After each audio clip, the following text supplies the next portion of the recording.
Hello everyone, this is Spades, and I took a little break from making videos for what I think are good reasons, but I'm back, and today I'm gonna start talking about introversion versus extroversion, and I think it's a huge topic, and I have nothing outlined for it, so I'm probably gonna make another video about it, but I just want to touch upon some of the major misconceptions regarding this, and some of the problems with the stereotypes that rise out of this concept, and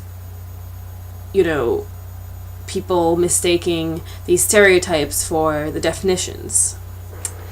So I'll start off by saying I won't focus on any particular definition because there are many out there.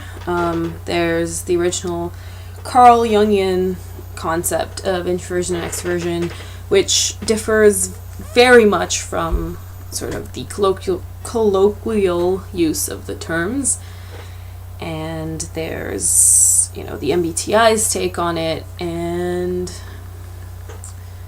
the Big Five's take on it, and they all seem to be not quite talking about the same thing.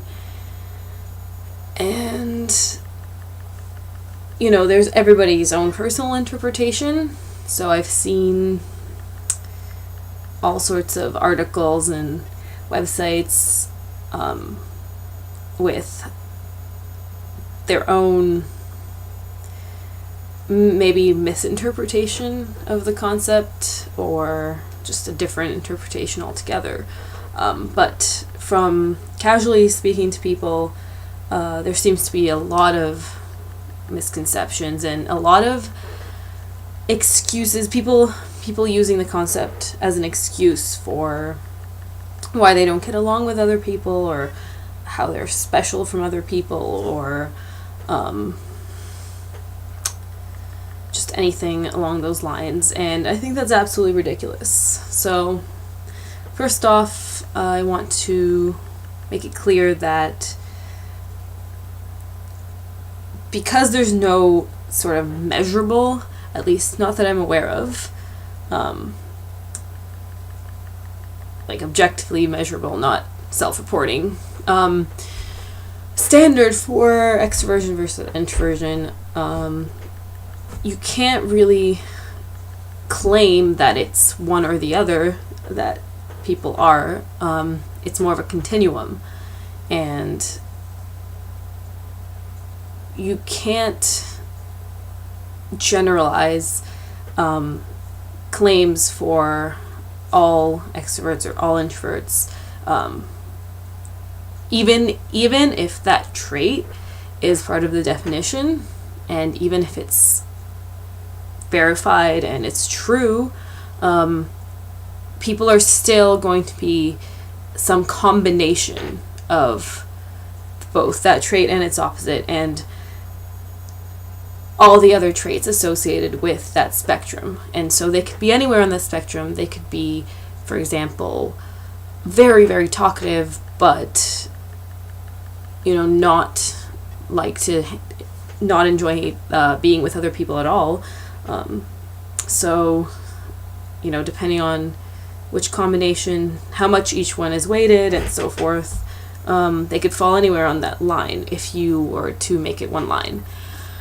And for my research, it doesn't appear to be that simple, that it's just one simple line. Some characteristics might be correlated together, others might not be.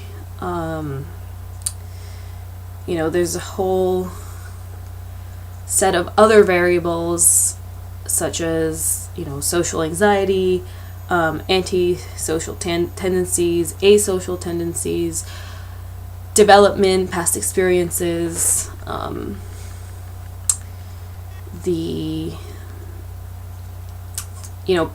person's environment, how much they enjoy the people they do hang out with, and just a whole range of things that could make it extremely difficult to identify where someone falls, let alone, make a judgment on that entire group of people, or how